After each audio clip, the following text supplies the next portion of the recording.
पेपरफुटी प्रकरणावरनं दिल्ली, मुंबई, नागपूर आणि पुण्यामध्ये युवक काँग्रेसकडून आज सरकारविरोधात जोरदार आंदोलन करण्यात आलंय।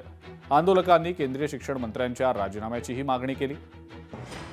या आंदोलनामध्ये मोठ्या संख्येनं युवक काँग्रेसचे कार्यकर्ते सहभागी झाले होते।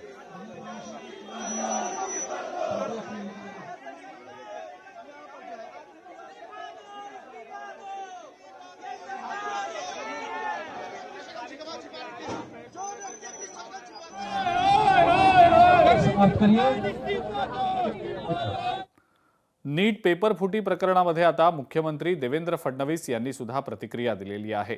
सीबीआयकडनं चौकशी सुरू आहे, जे दोषी असतील त्यांच्यावर कारवाई होईल असं मुख्यमंत्र्यांनी सांगितलंय।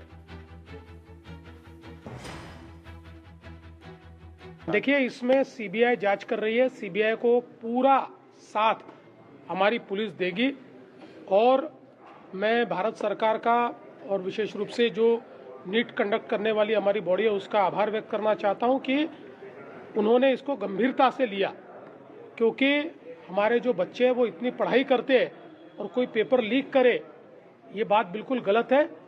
हम ये चाहते हैं कि जिस प्रकार की कार्रवाई हो रही है उसमें नीचे तक जाकर जो जो भी इसमें इन्वॉल्व है, हर व्यक्ति के ऊपर कार्रवाई हो, उसके लिए पूरा सहकार्य हम लोग करेंगे।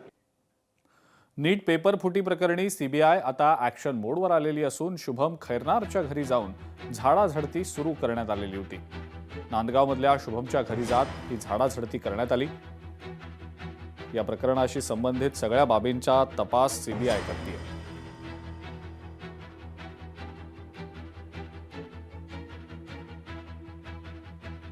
नीट पेपर फुटी प्रकरणातला आरोपी धनंजय लोखंडेच्या घराची सुद्धा झाडाझडती झालेली आहे। राहुरी तालुक्यात सीबीआयकडनं ही झाडाझडती घेतली गेलेली आहे। धनंजय लोखंडे याला सीबीआयनं ताब्यात घेतलेलं आहे।